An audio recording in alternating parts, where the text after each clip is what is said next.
मोर निवेदन प्रभु तव पादयुगे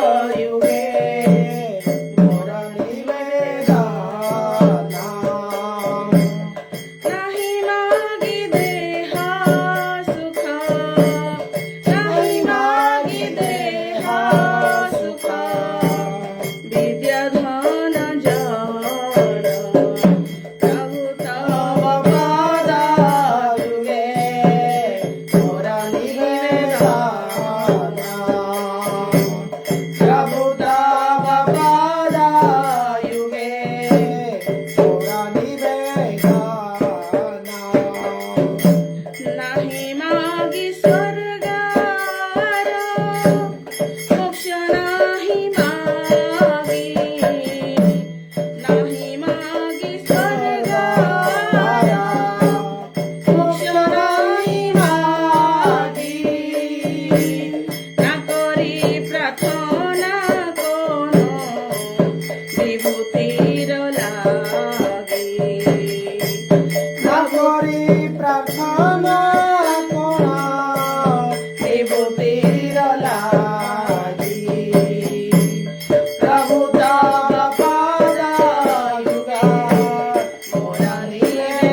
हरि नाम संकीर्तन की जय। श्री श्री राधा मदन मोहन की जय। श्रीमद् भगवद गीता की जय। समवेत भक्त वृंद की जय। श्री श्री गुरु गौरांग जयत निताई गौर प्रेमानंदे हरि हरि बोल। प्रभु तब पद युगे मोर निवेदन। बहुत सुंदर भजन है ये भक्ति विनोद ठाकुर, श्रील भक्ति विनोद ठाकुर इसको ये संग को कंपाइल किए हैं। हे प्रभु आपके चरण कमल में मेरा यही निवेदन है। मैं आपको क्या नहीं मांगना चाहता हूं, सुख, देह सुख, इंद्रिय तृप्ति, जो शरीर की सुख है, ये सब सुख मैं आपको नहीं मांगना चाहता हूं। देखिए ये प्रेयर से हमें समझना चाहिए कि आचार्यों ने किस प्रकार प्रार्थना किया है। हमें आचार्यों की गई प्रार्थना को हमें केवल क्या करना है, रिपीट करना है। हम अपने मन से नया भजन प्रार्थनाएं लिखने की कोई आवश्यकता नहीं है। कई लोग होते हैं जो अपने स्वयं की प्रार्थना बना देते हैं और स्वयं के मन से मन मुताबिक भगवान को अर्च विग्रह के सामने रह के मांगते हैं। लेकिन इससे श्रेष्ठ है जो हमारी आचार्य गुरु वर्ग गुरु परंपरा में जो महान आचार्य है, इन्होंने किस प्रकार करुणा भाव से, किस प्रकार प्रेममय प्रार्थना भगवान के पास रखा है। केवल हमको सब कुछ दिया गया है, केवल रिपीट करना है। नहीं मांगी देह सुख विद्या धन जन, जिसको चैतन्य महाप्रभु ने शिक्षा अष्टकम भी सेम चीज कहा है। ना धनं ना जनं ना सुंदरी, तीन मेन चीज जो संसार पूरा दुनिया पागल है, ये तीन चीज को भगवान कहते हैं ये भक्त को चाहिए ही नहीं। धन के पीछे पागल होने की आवश्यकता नहीं है। बहुत सारे लोग लाइक करें हमको, बहुत सारे लोग हमारी फॉलोअर बन जाए, हमारे को प्रशंसा करें, तो मुझे ये भी नहीं चाहिए। और ना तो सुंदरी कविता, सुंदरी नारी मुझे आवश्यकता है। तो इस प्रकार से भौतिक संसार में जो चीज लोग चाहते हैं, भौतिक संसार से किसी को अगर जाना है, उसको इसका विपरीत क्रिया करना है। तो इसलिए यहाँ पर आचार्य कहते हैं कि नहीं मांगी देह सुख विद्या धन जन, नहीं मांगी स्वर्ग और मोक्ष नहीं मांगी। स्वर्ग नहीं मांग रहा हूं, मोक्ष नहीं मांग रहा हूं। जन्मे जन्मे जिनो तब नाम गुण गए। जन्म जन्म महाप्रभु भी यही कहे, मम जन्मानि जन्मानीश्वरे भवतार भक्ति अहेतुके। मुझे अगर जन्म भी मिले, परंतु मुझे आपकी भक्ति मिले, प्रेम मिले। अगर किसी व्यक्ति को कृष्ण की भक्ति मिलता है, शुद्ध प्रेम मिलता है, वो भवसागर में नहीं है। वो यद्यपि वो प्रतीत होता है कि इस संसार में हमारे पड़ोसी में रहता है या हमको कहीं दृष्टिगोचर होता है, परंतु वो व्यक्ति वास्तव में उसको कोई फर्क नहीं पड़ता है। इसे संसार की बाधा नहीं लगता है।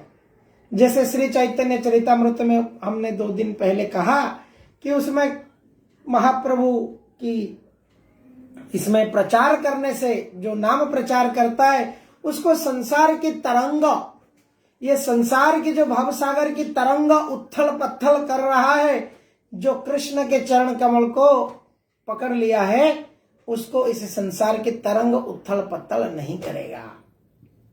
तो यहां पर यही कह रहे हैं, यही मात्र आशा मोर तुम्हारा चरण, मैं यही आशा करता हूं हे प्रभु। कुल मिला के क्या है, मुझे इस संसार वासना, संसार की जो वस्तु है, मैं आपको नहीं मांग रहा हूं।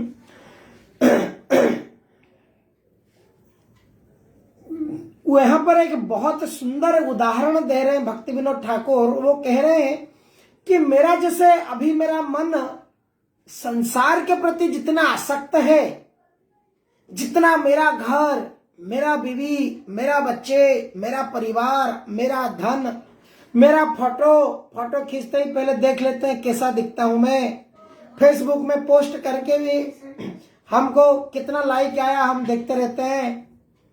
इसी प्रकार से जिस प्रकार से मैं ये सब चीज के प्रति आकर्षित हूं, प्रभु इसी प्रकार से सेम वे में एग्जैक्टली मुझे आपके प्रति ऐसा विपरीत आकर्षण हो जाए। ये खाली उल्टा कर दो प्रभु। मैं मेरी प्रति, मेरी परिवार प्रति, धन जन इस प्रति मैं आकर्षित हूं, और इसको प्रभु आप प्लीज आपकी प्रति ऐसा ही आकर्षण कर दीजिए। बस फिर मेरे तो संसार की बाधा मुझे कुछ होने वाला ही नहीं। तो इस प्रकार से विपदे संपदे ताहा ठाकुर समय, विपद दुख और सुख में समान भाव में रहूंगा। इस प्रकार से दिने दिने वृद्धि हऊ नामेर प्रभाव, एक एक दिन चला जाएगा हरि नाम के प्रभाव से। तो इसी प्रकार से इस भजन को आज हमने पाठ किया। बड़ा सुंदर भजन। देखिए ये भजन के कितना, एक भजन जैसे आजकल की भजन निकलता है, जो भजन डीजे या डिस्को अलग अलग प्रकार के गाने के साथ बजता है, और वो भजन की अर्थ थोड़ी सी काम कर्म और ज्ञान मिश्र भजन है।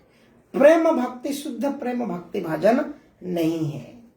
तो इसलिए ये वैष्णव भजन, जैसे माता जी उस दिन पूछ रहे थे क्यों हम ये भजन को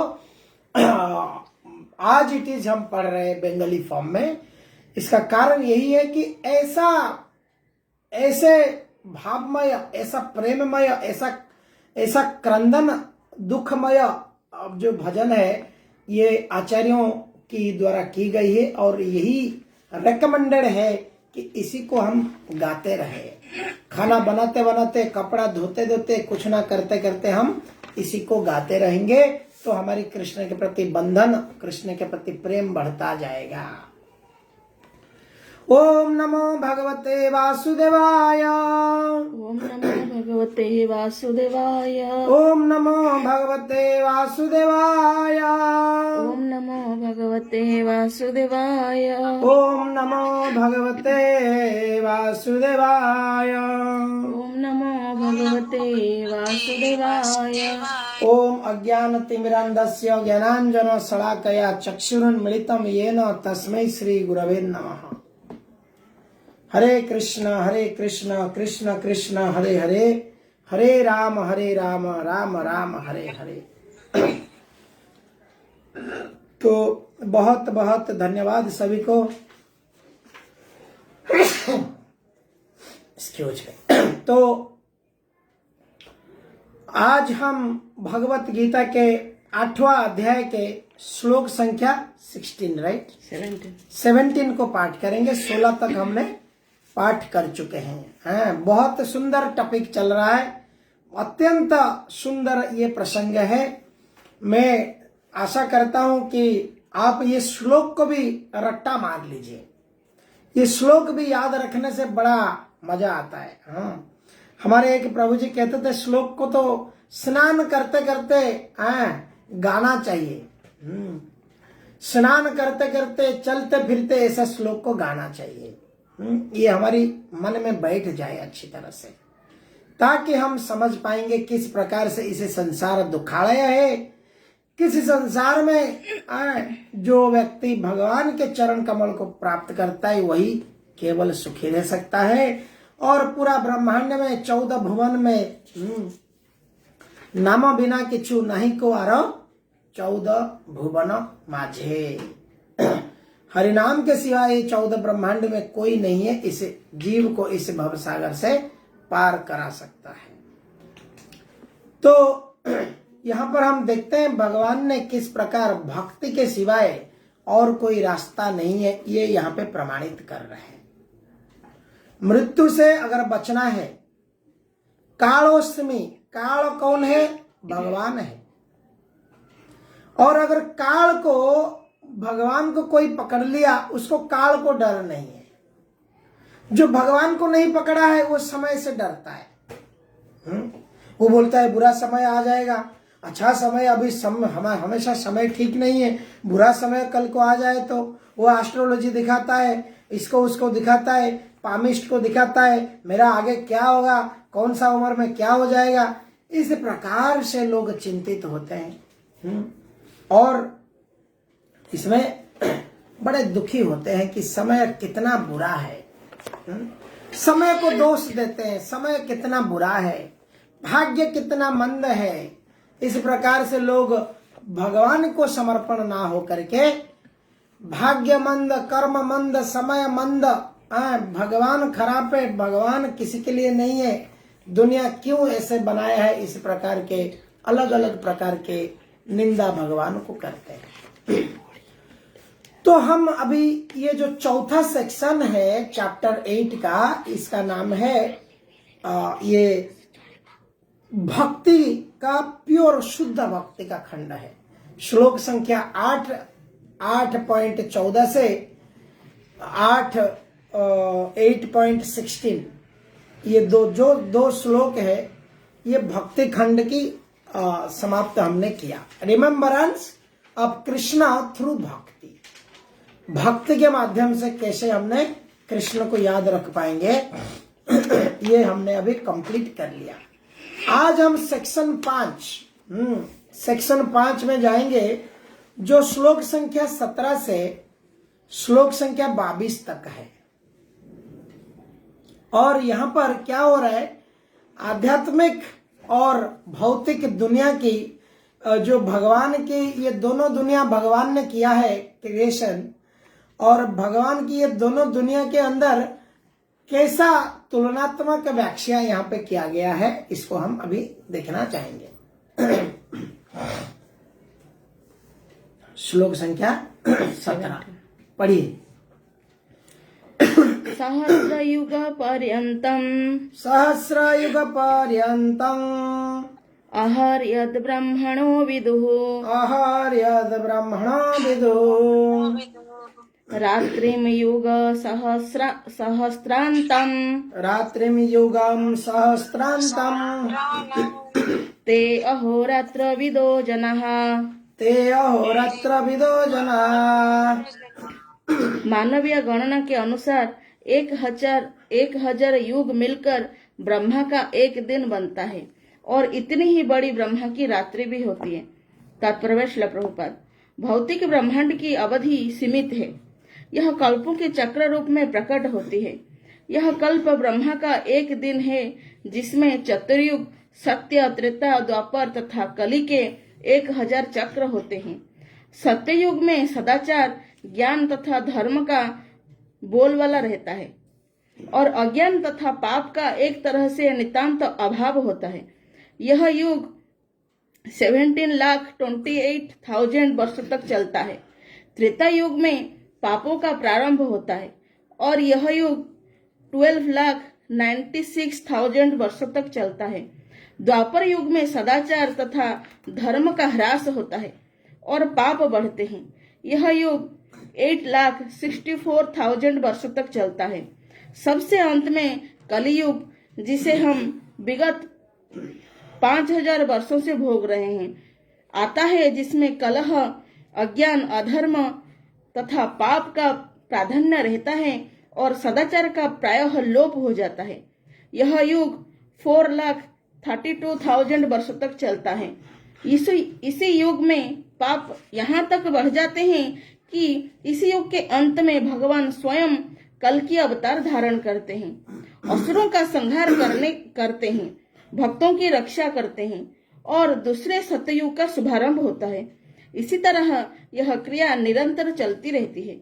ये चारों युग एक सहस्त्र चक्र कर लेने पर ब्रह्मा के एक दिन के तुल्य होते हैं। इतने ही वर्षों की उनकी एक रात्रि होती है। ब्रह्मा ऐसे 100 वर्ष जीवित रहते हैं और तब उनकी मृत्यु होती है। ब्रह्मा के ये 100 वर्ष गणना के अनुसार पृथ्वी के 311 ट्रिलियन 40 बिलियन वर्षों के तुल्य है।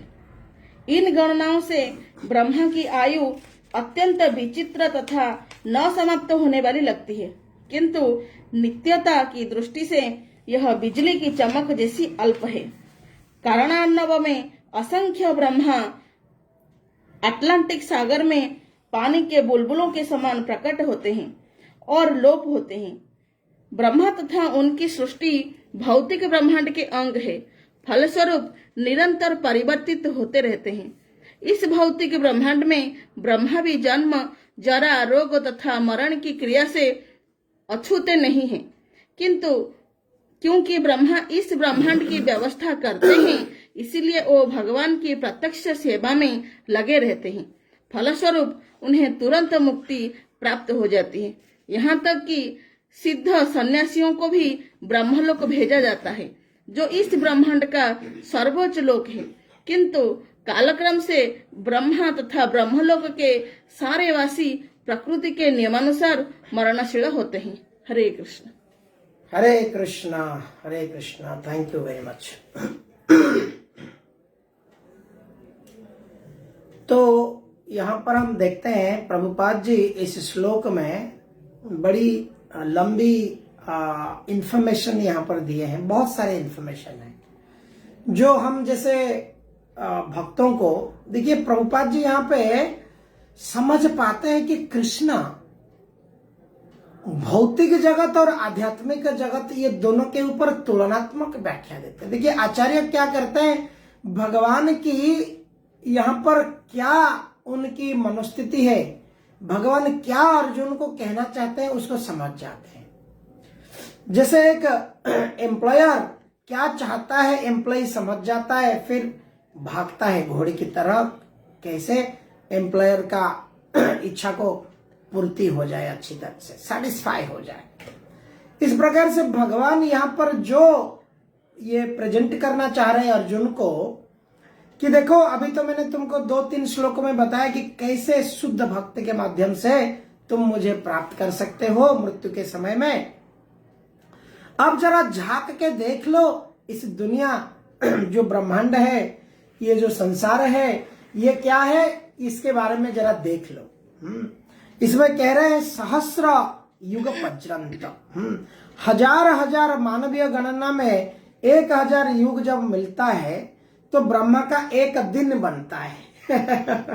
जरा ये सोच के बाहर है। ये वैज्ञानिक आजकल जो टाइम कैलकुलेशन है, आज जो नया साल बनाया जा रहा है, 31 बनाया जा रहा है, अंतिम साल के जो दिवस की विदाई किया जाता है शैंपेन खोल करके, और क्या क्या बड़े बड़े होटलों में ऐसे ऐसे जानवर को काट के खा के ये नया वर्ष वो लोग स्वागत करते हैं।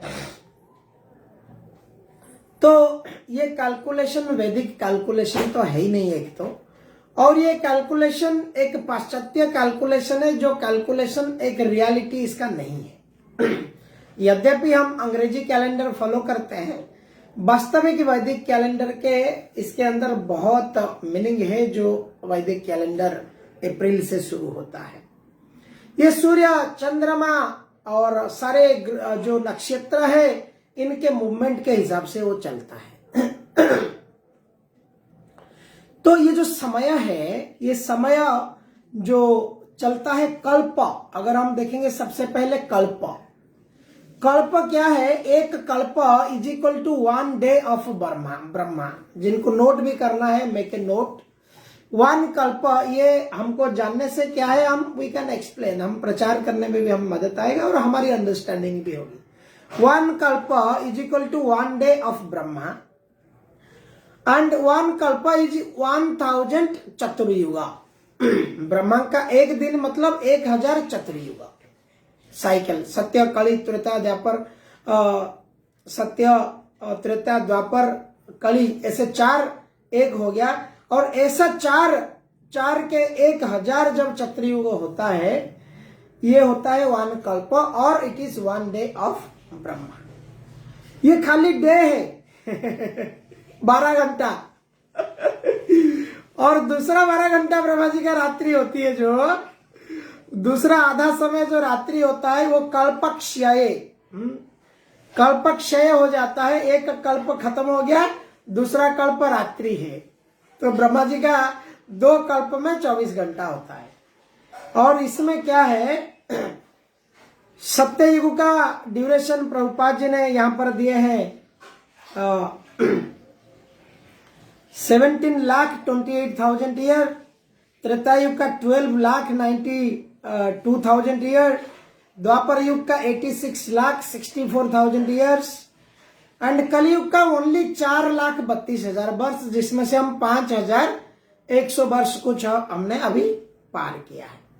यानी चिंता कीजिए, कलयुग में 4,32,000 वर्षों से सिर्फ 5,000 गया है और इतना कलयुग का प्रभाव आ चुका है। अभी कल्पना कीजिए, जो अभी इस कली के बाद इसी धरती में वापस आएंगे, कलयुग को सामना करेंगे, इसमें वर्णन है कि बच्चा, मनुष्य बच्चा पैदा किया हुआ बच्चा को उसको खाएगा। ऐसा घोर संकट खाद्य की दिखाई देगी।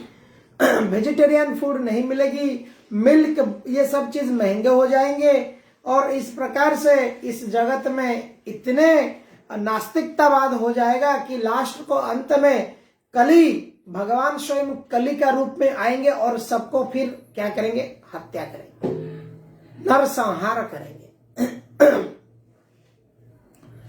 तो यहां पर हम देखते हैं ब्रह्मा जी का लाइफ स्पान, अगर हमारे लाइफ स्पान से कंपेयर किया जाए तो ब्रह्मा जी का जीवन में हम ब्रह्मा जी के सामने क्या है, वो जैसे बारिश में कीड़ा आते हैं और झटके में पैदा होते हैं, झटके में मर जाते हैं। ऐसा हमारा जिंदगी है और हमारी जिंदगी के लिए हमको इतना डिप्रेशन होती है, लोगों को इतनी होती है कि लोगों को साइकेट्रिक के पास जाना पड़ता है। कल्पना कीजिए, एक कॉकरोच जो एक क्षण में पैदा होता है और कुछ ही सेम डे में मर जाता है, उसका दिन खत्म, उसको साइकेट्रिक के पास जाना पड़ेगा। क्यों? मैं खाऊं क्या, मैं रहूं क्या, मेरे को टेंशन आ गया, घर नहीं बना पाया, बंबई में घर नहीं खरीद पाया। तो इस प्रकार से लोगों को टेंशन, डिप्रेशन आते, लोग सुसाइड भी कर लेते हैं। ये क्यों होता है? ये अज्ञानता के बस के कारण होता है।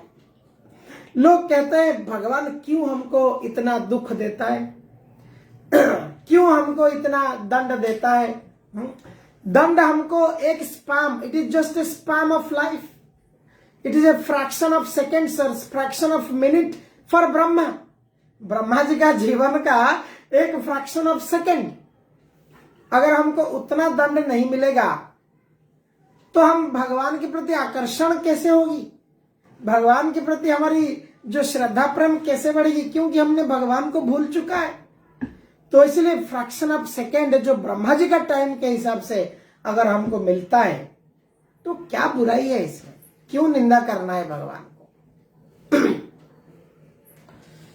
तो हम देखते हैं कि भृत्या भृत्वा प्रलिहते, इसी भागवत गीता में है कि ये जगत क्या होता है, रिपीटेडली क्रिएट होता है, सृष्टि होता है, फिर विनष्ट होता है, सृष्टि होता है, विनष्ट होता है।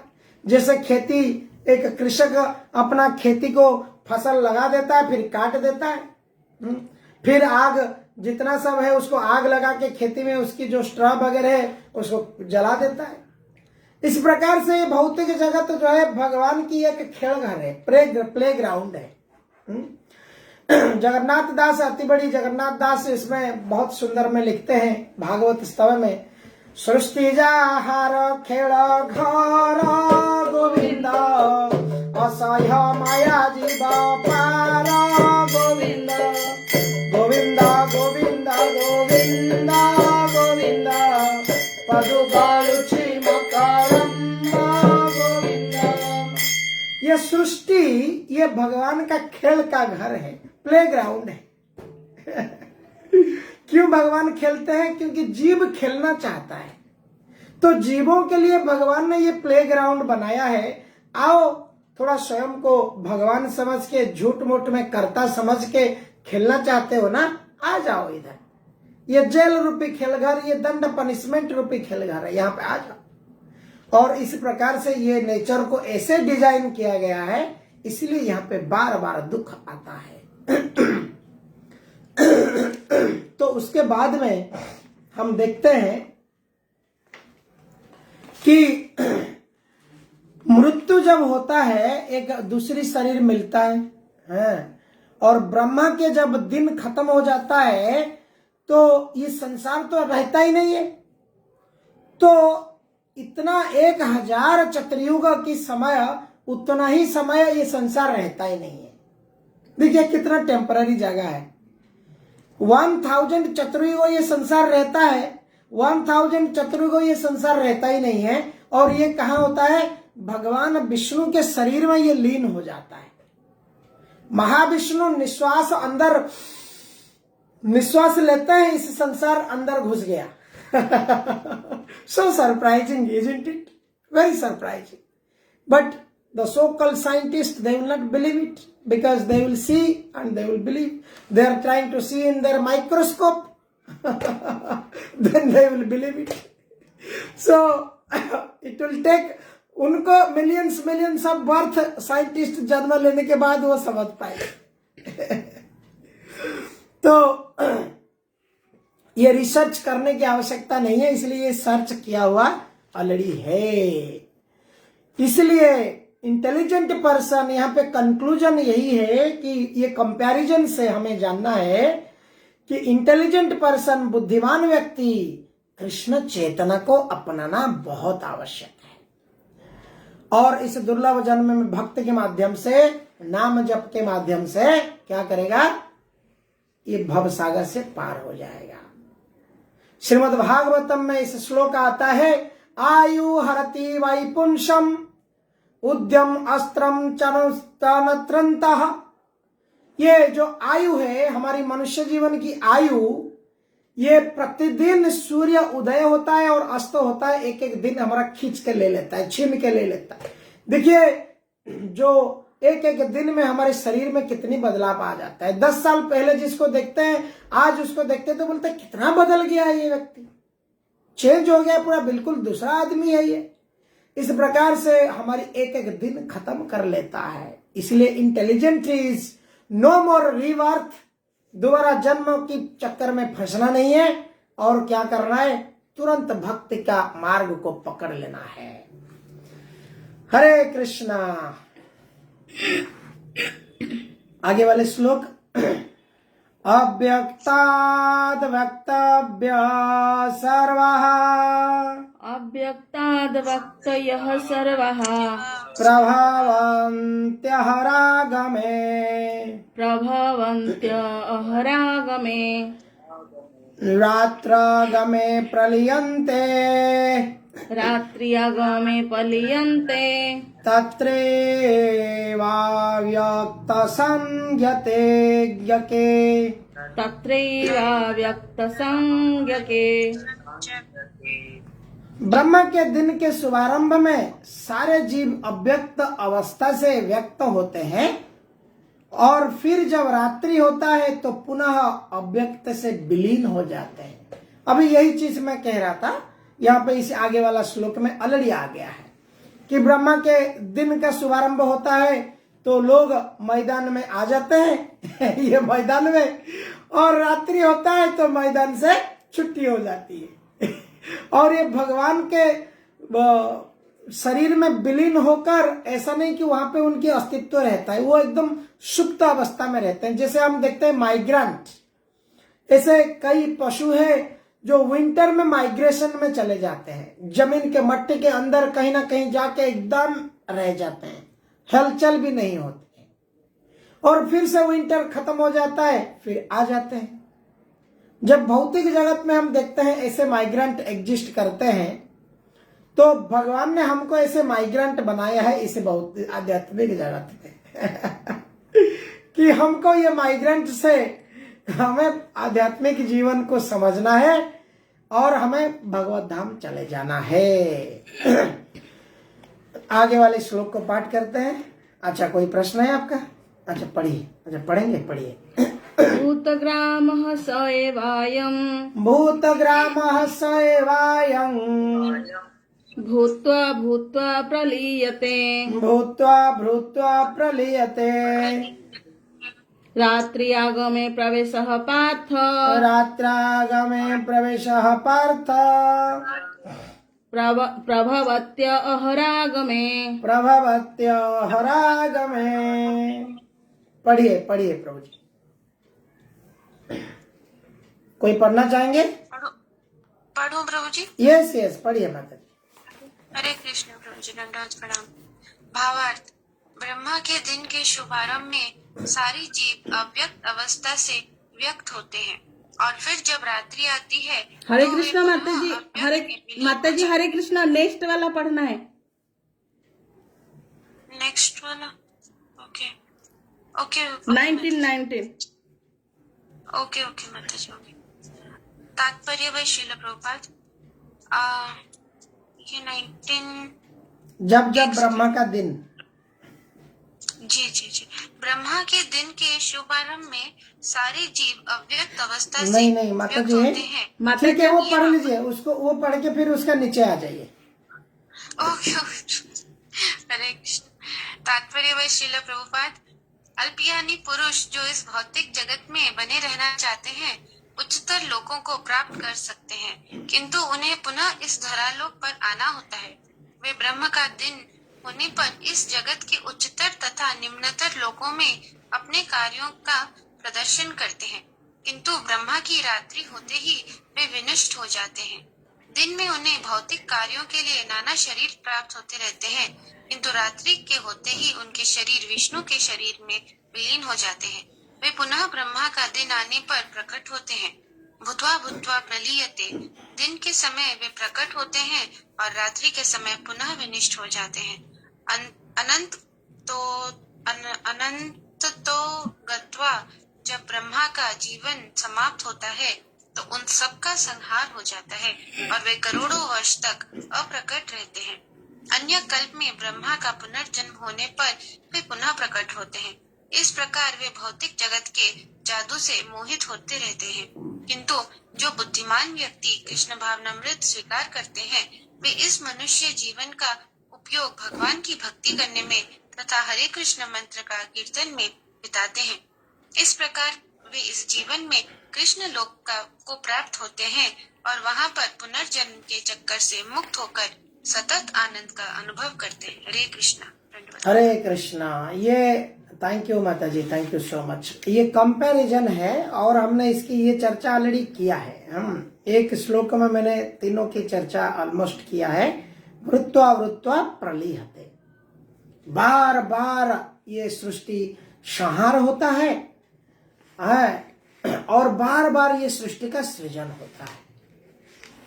तो ऐसे तो इसमें आने के बाद फिर अनंत कोटि मातृगर्भ में जन्म लेते हैं, मरते हैं, और जब प्रलय हो जाता है उसके बाद फिर भगवान के गर्भ में प्रवेश कर जाते हैं। भगवान के गर्भ में ऐसे मर्ज होके वहां पर सुप्त अवस्था में रहते हैं। तो ये इससे बड़ा कष्ट, भय और कष्ट, दुखद अवस्था कुछ नहीं है। हम अपना घर जिस प्रकार से इसको आचार्य ने उदाहरण देते हैं कि एक बच्चा, अगर मान लीजिए मुकेश अंबानी जी का बेटा, अपने उसको समझ में नहीं आ रहे कि मेरा पिता एक इतने बड़े इंडस्ट्रियलिस्ट है और उसके पास इतना धन है, वो उसको भूल जाता है और स्वयं इधर उधर स्ट्रीट में बिना खाना खाए, बिना कपड़ा, अच्छा कपड़ा पहने इधर उधर सोता है, खाता है, बैठता है, और उसको समझ में नहीं आ रहा है कि मैं इतना बड़ा धनवान परिवार का सदस्य हूं, इतना बड़ा महान मेरा पिता है और मैं क्या कर रहा हूं यहाँ पर। उसको याद ही नहीं है कि उसका पिता कौन है, उसका पता कितना धनवान है, उसका घर में कितनी वास्तव में सुख शांति समृद्धि है। ये सब चीज जब कोई भूल जाता है और उसको एक्सेप्ट ही नहीं करता कि नहीं मेरा पिता तो है ही नहीं हो। लोग बताते हैं भाई तुम्हारा बेटा है, तुम्हारा बाप इतना बड़ा है, नहीं नहीं नहीं मेरा तो ये बाप ही नहीं है मेरा। अगर ऐसा लोग, आज की समस्या की परिस्थिति ऐसा है, लोग भगवान को स्वीकारने के तैयार नहीं। अगर स्वीकार भी लेते हैं तो कहते नहीं नहीं मुझे एक बड़ा पाव दे दो, बड़ा पाव मैं खा लूंगा, बस यही बस मेरे को वो सब नहीं जानना है, मेरा बाप बहुत बड़ा है, मुझे वहां पिताजी के घर जाना है, नहीं नहीं नहीं नहीं, मुझे इधर ही थोड़ा कुछ दे दो, रह जाऊं इधर स्लीप में सो जाऊं। इसको तुलनात्मक में देखा जाए तो हमारी इसी प्रकार की इच्छा है। हमारी जो काम इच्छा है, इंद्रिय तृप्ति की इच्छा, it is not more than asking for a बड़ा पाव। तो इसलिए इसको इस प्रकार की जो अवस्था है, ये बड़ा बड़ा दयनीय अवस्था है। भौतिक जीव इस भव सागर में पड़ा है, इसलिए आचार्यगण बहुत करुणावंत है। जीव ना बोलता है, फिर भी उसको प्रचार करने के लिए उसको फोन करते हैं, किसी न किसी तरह से प्रलोभन दिखाते हैं, मंदिर में आता है, किसी न किसी तरह से धीरे धीरे आचार्यगण आकर्षण करते हैं। This is the business of a devotee. भक्त का यही बिजनेस है कि कैसे कैसे करके एक व्यक्ति को भगवान श्री कृष्ण के चरण में लाया जाए। तो यहां पर हम देखते हैं कि एक और श्लोक ले जाए, छोटा सा ही है, 2 लाइन का है, ठीक है। तो ये श्लोक में हम देखते हैं कि श्लोक 19 ना, 19 के बाद 20 होगा। हमने पढ़ा 19, राइट या सो 19 का भी मैंने परपोर्ट चर्चा कर लिया। यस, सो श्लोक संख्या 20। परतस्मात् भावेऽन्यः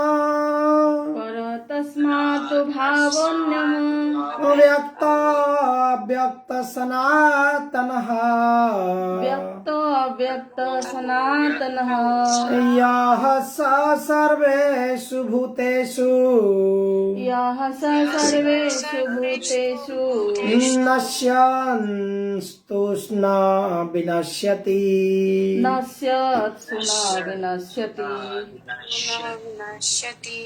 हरे कृष्णा। कोई पढ़ना चाहेंगे?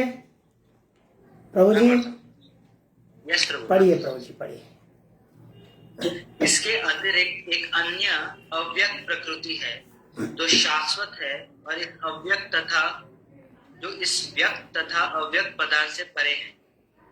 यह परा यानी श्रेष्ठ और कभी नाश न होने वाली है। जब इस संसार का सब कुछ लय हो जाता है तब भी उसका नाश नहीं। तात्पर्य श्रील प्रभुपाद, कृष्णा की पराशक्ति दिव्य और शाश्वत है। यह उस भौतिक प्रकृति के समस्त परिवर्तनों से परे है जो ब्रह्मा के दिन के समय व्यक्त और रात्रि के समय विनष्ट होती रहती है।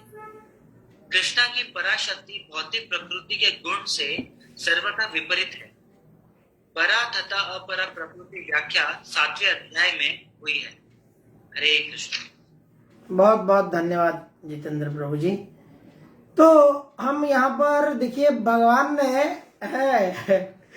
हमको यहाँ पे जलेबी दिखा रहे हैं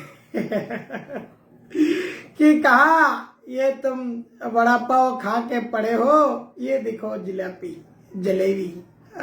ये रसपूर्ण जगत है।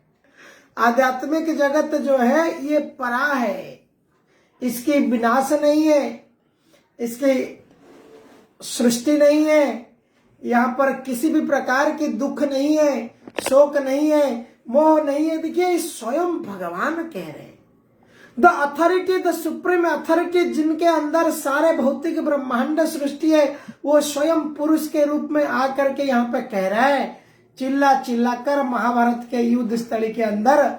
लेकिन हम जैसे बद्धजीव को क्या है, ये चीज की समझ नहीं होती कि ऐसा जगह है जैसे संसार में बिल बोर्ड लगती है। बड़ा सा बड़े बैंक वाला अगर अपना अकाउंट खोलने की बेच रहा है, अपना म्यूचुअल फंड भी बेच रहा है, वो बड़ा बिल बोर्ड में लिख लेता है happy life, this is happy family life. अगर कोई इंश्योरेंस वाला भी है तो वो इंश्योरेंस वाला भी लिख देता है लाइफ इंश्योरेंस हैप्पी। ये क्या लाइफ इंश्योरेंस है? जो मरने वाला है वो तो मर के कुत्ता बिल्ली क्या बनेगा पता नहीं, लेकिन बच्चों को मिलेगा 10-20 लाख। वो उसका जीवन के लिए क्या इंश्योरेंस हुआ? Really it is a very, मैं ये प्रश्न में कई लोगों से बात किया, मैं बोला ये भौतिक जगत की जो इंश्योरेंस है, देखिए कितना खतरनाक इंश्योरेंस है।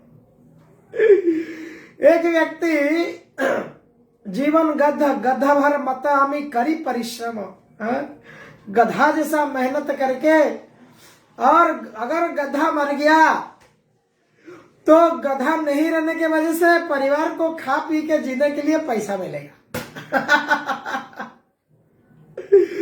और दिस ये भौतिक जगत की इंश्योरेंस। आध्यात्मिक इंश्योरेंस जो है, रियल लाइफ इंश्योरेंस, ये क्या है? जीवन नित्य जानो है सार, ताहे नाना विधा विपद भार, नवाश्रय करी जतन तुमी थाको है अपना काज। ये जीवन अनित्य है। इसके अंदर क्या है? ताहे नाना विधा विपद भार, बहुत विपद है इसके अंदर। अनित्य नहीं है, केवल टेम्पररी है, ठीक है। 70 साल पीसफुल जीवन जीना है, कोई डेंजर नहीं है, ऐसा एक कंडीशन नहीं है। एक तो अनित्य है, 70-80 साल कितना दिन जीना है, कल को प्राण है कि नहीं पता नहीं है। उसके अंदर क्षण क्षण में विपद है। उसके अंदर क्या कहते हैं? नमा आश्रय करी जतने तुम्हें, बहुत केयरफुली जत्न के साथ कोई अगर नाम के आश्रय करता है तो ये भवसागर से पार हो जाएगा।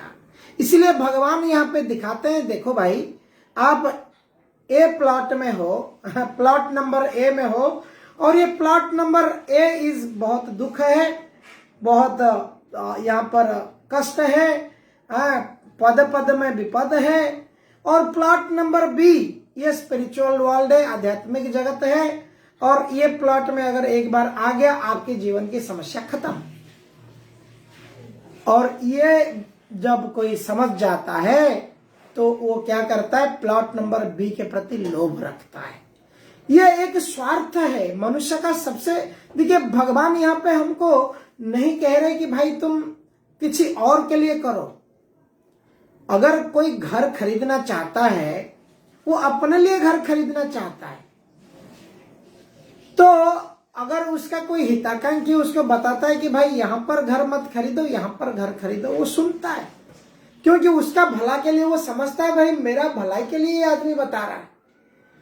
परंतु ये आध्यात्मिक घर, अपनी आत्मा की जो वास्तविक घर लेना है हमें वैकुंठ में, ये जीव की मति में नहीं घुसता है। जिस प्रकार से एक छोटा बच्चा पढ़ाई के प्रति ध्यान नहीं देता है क्योंकि उसका मति उसमें नहीं लगता है, इसी प्रकार से ये बद्ध जीव भौतिक संसार का इस चपल सुख, टेम्पररी वेरी वेरी फिकलिंग प्लेजर, इसको चपल सुख कहते हैं। ए धन जाऊ बना पुत्र परिजन, ए धन जाऊ बना पुत्र परिजन, इथे की अच्छी परती तीरे, इथे की अच्छे परती तीरे, कमल दल जल जीवन टलमल, कमल दल जल जीवन टलमल, भजतु हरिपद नीति रे। ये जीवन कमल के जल के अंदर, कमल के दल, कमल के पत्ते के ऊपर जैसे पानी हिलता रहता है, जीवन ऐसा टलमल टलमल होता है। तो इसलिए ये हमको बहुत अच्छी तरह से समझना है, जन्म सार्थक करना है और परोपकार करना है। परोपकार क्या है? और लोगों को हमें बताना है। हमारी जो भी परिवार में है उनको रिक्वेस्ट करना है, निवेदन करना है। क्यों करना है? क्योंकि ये सबकी बड़ी स्वार्थ है। इससे बड़ा स्वार्थ कोई नहीं है दुनिया में।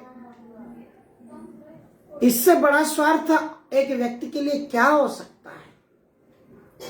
इसलिए शॉर्ट टर्म गोल के पीछे तो हमें भागना है शरीर को जिंदा रखने के लिए, परंतु लॉन्ग टर्म गोल जो है वो हमको बहुत बड़ा फायदा देने वाला है। हरे कृष्ण कृष्ण कृष्ण हरे हरे, हरे राम राम राम हरे हरे। बहुत बहुत धन्यवाद। Thank you very much.